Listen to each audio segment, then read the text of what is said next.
నమస్తే. ప్రస్తుతం మనతో పాటు సీనియర్ జర్నలిస్ట్ జగదేవ్ ఉన్నారు. ఆయనతో మాట్లాడదాం. నమస్తే సార్. నమస్తే సార్, వైఎస్ షర్మిల ఈ మధ్య బాగా ట్వీట్లు పెడుతున్నారు. అది కూడా వైఎస్ జగన్ కి వ్యతిరేకంగా.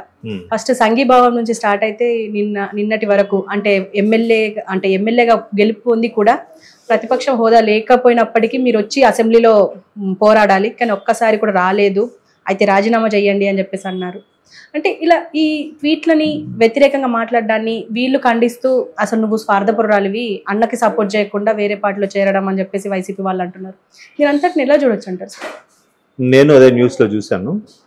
అంటే వాళ్ళు ప్రధాన అభియోగం ఏంటంటే వైసీపీ వాళ్ళది, అన్న ఓడిపోయాడు, బాధల్లో ఉన్నాడు, లేదంటే కష్టాల్లో ఉన్నాడు, ప్రతిపక్షంగా ప్రభుత్వం మీద పోరాడుతున్నాడు, మాకు మద్దతు ఇవ్వాల్సిన పోయి నువ్వు తిరిగి అన్న మీద కౌంటర్లు వేస్తున్నావు అన్నట్టుగా వాళ్ళ అభియోగం.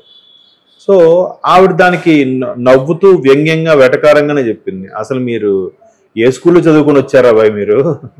ప్రతిపక్షం ఉన్నంత ప్రతిపక్షాన్ని విమర్శించకూడదని ఎక్కడ లేదుగా.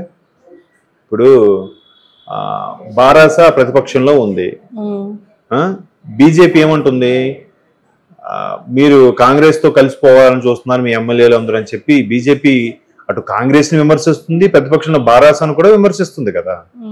మరి ఎవడు పార్టీ మనుగడ కోసం ఎవడు పార్టీ ఆడు మార్కులు వేసుకోవాలి, ఎవరి మటుకు ఆడు యాడ్లు వేసుకోవాలి, తప్పదు. అదే ఆమె చెప్పింది. మీ నిజంగా నిస్వార్థంగా రాష్ట్ర ప్రజల కోసం పోరాడే సత్తా ఉంటే మీరు రాష్ట్రంలోనే ఫైట్ చేయండి, రాష్ట్రంలోనే విమర్శించండి. అక్కడికి వెళ్ళి చేసే ప్రయోజనం ఏంటి, ధర్నా చేసే ఉద్దేశం ఏంటి? మీ స్వప్రయోజనాల కోసం వెళ్ళి తిరిగి మాకు అందరూ మద్దతు ఇచ్చారు, కాంగ్రెస్ మద్దతు ఇవ్వలేదంటే కాంగ్రెస్ ఎందుకు మద్దతు ఇస్తుంది? కాంగ్రెస్ మీరేమైనా అడిగారా? ఇప్పుడు కాంగ్రెస్ మీరు కన్నెత్తి చూస్తారా? కాంగ్రెస్ అంటే మీ దృష్టిలో చులకన భావం కదా, అంతే కదా. ఏ కాంగ్రెస్ అయితే ఇబ్బంది పెట్టిందనో ఆయన బయటకు వచ్చి పార్టీ పెట్టారో ఆ కాంగ్రెస్ ఆంధ్రప్రదేశ్లో లేకుండా పోయింది. పరిస్థితి కాంగ్రెస్ ఆఖరికి 2019 ఎన్నికల్లో 100 కన్నా తక్కువ వచ్చింది. ఆల్మోస్ట్ ఆల్ 1.3 1.25 వచ్చినట్టుగా విన్నాను నేను, ఇది 2019 ఎన్నికల్లో. సో అంత దారుణంగా కాంగ్రెస్ గ్రాఫ్ పడిపోవడానికి ఒక విధంగా మీరే కదా కారణం అన్నట్టుగా అంటూనే, ఇప్పుడు మేము ఎందుకు ఇవ్వాలి? మీరు మా కోసం ధర్నా చేయట్లేదుగా. లేదంటే పోనీ మా మద్దతు అడిగినప్పుడు మాకు అడగాలి, పిలవాలి. తిరిగి మేము రాలేదని మేము మా మీద నిందలేయడం ఎంతవరకు కరెక్టు అన్నట్టుగా చాలా ఘాటుగానే స్పందించారు. మళ్ళీ ఆవిడ స్పందించిన దానికి ముందు రాలేదని స్పందిస్తేనే కదా ఆవిడ స్పందించింది, రివెండర్ కౌట్ ఇచ్చారు. మళ్ళీ ఇప్పుడు అన్న మీద, సొంత అన్నయ్య మీద ఎట్లా చేస్తున్నావు, నువ్వు స్వార్థపరురాలివి, నువ్వు చంద్రబాబు నాయుడు గారు చెప్పినట్టు వింటున్నావు, చంద్రబాబు నాయుడు గారు రాసిన స్క్రిప్టే చదువుతున్నావు అన్నట్టు కూడా మాట్లాడుతున్నారు. అలా మాట్లాడినప్పుడు ప్రతిపక్షం ఎవరి మీద నేను మాట్లాడతాను? వాళ్ళకు కూడా 6 నెలలు టైం ఇస్తానని చెప్పింది ఆవిడ. ఆ రోజే గెలిచిన వాళ్ళకి శుభాకాంక్షలు అని చెప్తూ, అది రాజకీయం అంటే. మీకు ఒక 6 నెలలు చూస్తాం మీ పరిపాలన ఎలా ఉంటుందని. అంటే అవన్నీ సర్దుకోవాలి, అన్నీ సెటరేట్ అవ్వాలి. రాజధాని అంశం అయితేనేమి, అప్పుల అంశం అయితేనేమి, లేదంటే 10 ఏళ్ళు వెనక్కి వెళ్ళిపోయింది, ఆంధ్రప్రదేశ్ యొక్క భవిష్యత్తు లేకుండా పోయింది అనే ఉద్దేశంలో మీకు 6 నెలలు గడువు చేసి ఆ తర్వాత ప్రభుత్వం అయినా ప్రతిపక్షం ఎవరినైనా నేను వదలను, దుయ్యబడతాను అన్నట్టుగానే చెప్తుంది ఆవిడ. అది కరెక్ట్. అది సో దాంట్లో భాగంగానే బాబు మీ ప్రతిపక్షంలో ఉన్నంత మాత్రాన మిమ్మల్ని పొగడాలని ఏం లేదు, కాకపోతే ఒక అన్యాయం జరుగుతుంది, ప్రభుత్వం తీసుకొచ్చిన పథకం కానీ ఆ పాలసీ కానీ ఏదో ఇబ్బందికరంగా ప్రజలకు అనిపించిన నేపథ్యంలో ప్రతిపక్షాలన్నింటినీ ఏకం చేసి అప్పుడు పోరాటం చేస్తాం. అయితే నా ఇందులో ఒక ప్రశ్న సార్, అంటే ఎందుకు జగన్ ఇప్పటి నుంచే పోరాడుతున్నారు? అంటే అసలు ప్రభుత్వం ఏం చేయట్లేదు అంటే ప్రాక్టికల్గా ఆయనకు ఎక్స్పీరియన్స్ ఉంది ముఖ్యమంత్రిగా, షర్మిలకి ఇంకా ఎక్స్పీరియన్స్, ఎమ్మెల్యే కూడా ఎక్స్పీరియన్స్ లేదు, ఎందుకు అంటారు? అంటే మోహన్ రెడ్డి గారు ఎందుకు అంటారు అంటే దీనికి అంతటికి ఒకటే, ఆయన ఘోర పరాభవం తర్వాత 11 సీట్లకే పరిమితమైన నాయకుడిగా ఆ 11 మందిలో కూడా 5గురు పక్క చూపులు చూస్తున్నారు ఆల్రెడీ. మేబీ అది టీడీపీ అవ్వచ్చు, జనసేన అవ్వచ్చు, బీజేపీ అవ్వచ్చు. అలా వెళ్ళిపోయిన పక్షంలో 11 - 5 6గురే మిగులుతారు. ఈ 6గురితో 2029 వరకు మనుగడ సాగించాలి, పార్టీ అప్పటి వరకు ఉండాలి, పార్టీలో నాయకులు కార్యకర్తలు సరైన కార్యకర్తలు నిలబడాలంటే వాట్ నెక్స్ట్ చెప్పండి. మనుగడలో ఉండంటే న్యూస్లో ఉండాలిగా. జగన్మోహన్ రెడ్డి ఏమైపోయారు అంటే ఏం చెప్తాం?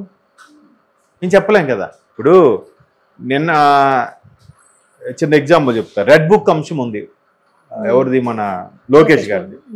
లోకేష్ గారు రెడ్ బుక్ అంశం ఉన్నప్పుడు ఒక్కొక్కరు ఎలాంటి కౌంటర్లు వేసారో తెలుసా అండి? మరి కొడాల నాన్నగారు అయితే చాలా చక్కటి పదజాలంతో ఆ రెడ్ బుక్ 2 మొక్కలు చేసి లోపల తోసుకోమను. చూడండి పదజాలం. అనిల్ కుమార్ యాదవ్ గారు 4 పేర్లు రాసి పెట్టుకోవడానికి ఆడికి మొత్తం గుర్తుండట్లేదేమో, అందుకు బుక్ పెట్టాడేమో ఆయన. రోజా గారు అయితే ఈ రెడ్ పుష్పం పట్టుకున్నాడంటే ఎర్ర పుష్పం పట్టుకున్న ఎర్రి పుష్పంలాగా ఉన్నాడు ఆయన అని కూడా ఉంది ఆవిడ. చూడండి ఫిమేల్ ఆవిడ ఎంత చక్కటి పదజాలంగా వాడారు. అలాగే పేరు నానైతే చంద్రబాబు నాయుడు గారు ఇటువంటి దద్దం పుట్టాడట నా కడుపులో అని ఫీల్ అవుతాడు ఆయన అని అన్నాడు ఆయన. ఇట్లా ఇవి కొన్ని నాకు గుర్తున్నాయి. ఇంకా ఉన్నారు మహానుభావులు, చరిత్రలు ఎవరెవరు ఏం మాట్లాడారు. సో మొన్న నేషనల్ మీడియాకి ఎంటించిన దాంట్లో కూడా జగన్మోహన్ రెడ్డి గారు రెడ్ బుక్ సంబంధించి చూపిస్తూ నారా లోకేష్ అనే మంత్రి, ప్రజెంట్ మంత్రి, ఆయన రెడ్ బుక్ని ఎట్లాగా రెడ్ బుక్ రాజ్యాంగం నడుస్తుంది ఆంధ్రప్రదేశ్లో అన్నట్టుగా చెప్పారు. మరి ఒకప్పుడు మంత్రులుగా ఉన్నప్పుడు ఇన్ని మాట్లాడిన వీళ్ళంతా మాజీ మంత్రులు మరి ఇప్పుడు ఎవరు మాట్లాడరా? జగన్మోహన్ రెడ్డి గారు చెప్పిన దానికి వీళ్ళు బయటకు వచ్చి ఒక్కొక్కరు ఒక స్టేట్మెంట్ ఇవ్వాలి కదా. ఎవరైనా స్టేట్మెంట్ ఇచ్చారా రెడ్ బుక్ కోసం మళ్ళీ ఈ మధ్యకాలంలో? అంటే గవర్నమెంట్ ఉందని బీభత్సంగా చెలరైపోయారు. ఇప్పుడు లేకపోయేసరికి ఎందుకు మాట్లాడట్లేదు? చూపిస్తాను, మా దమ్మంటే ఏం చూపిస్తాను అన్నాడు ఒక ఆయన ఒకసారి, అనిల్ కుమార్ యాదవ్ గారు పవన్ కళ్యాణ్ గురించి ఏదో మాట్లాడుతూ. మరి ఇప్పుడు ఏమయ్యా వీళ్ళందరివి? మరి అంత ఫోర్స్గా మాట్లాడినప్పుడు మద్దతుగా అసెంబ్లీ దగ్గర కనీసం బయట నుంచైనా మద్దతు పలుకుతూ వాళ్ళ నాయకుడు నిలబెట్టుకొని ప్రభుత్వం మీద నిరసనగానో లేదంటే రైతులకి వర్షాల వల్ల పంట నష్టం జరిగింది ఏమిస్తున్నారని ప్రశ్నించడము, లేదంటే ఒకవైపు వర్షాలు వీటి వల్ల వింత దాన్ని ఏమంటారు అంటువ్యాధులు ప్రబలే అవకాశం ఉంది, దానికి మీరేం చర్యలు తీసుకోబోతున్నారు, ఇట్లాంటి బోల్డ్ ఉన్నాయి కదా.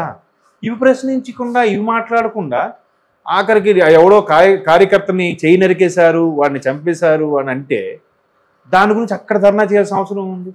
పోని కార్యకర్త ప్రాణం నిజంగా సీరియస్గా ఫీల్ అయితే బాబాయినే చంపేశారు కదా, అక్కడ చెయ్యి నరికారు కార్యకర్త, ఇక్కడ బాబాయినే చంపేశారు కదా. మరి దాని మీద ఏమైనా రియాక్షన్ కానీ యాక్షన్ కానీ, అలాగైతే అమెరికాలో యూరోప్ కంట్రీస్ కూడా ధర్నా చేయలేము బాబాయ్ చంపేసిన దానికి, వీళ్ళు ఢిల్లీలో చేస్తే ప్రపంచవ్యాప్తంగా చేయాలి. అవునా? మరి ఆవిడ షర్మిలా గారు, డాక్టర్ సునీత గారు క్లియర్గా కొంగు పట్టుకొని మరి అర్థించారుగా, బాబు నా తండ్రిని చంపిన వాడికి శిక్ష పడేలాగా న్యాయం చేయాలంటే షర్మిలక్క గెలవాలి, లేకపోతే మాకు మద్దతు ఇవ్వండి అని చెప్పి సునీత గారు అడిగారు, షర్మిలా గారు కూడా అడిగారు. ఇవాళ కూడా షర్మిలా గారు అదే ప్రశ్నిస్తున్నారు. మీరు అక్కడెక్కడికో వెళ్ళిపోవడం కాదు, ఎమ్మెల్యేగా గెలిచారు, మీరు అసెంబ్లీలోకి వెళ్ళి పోరాడండి.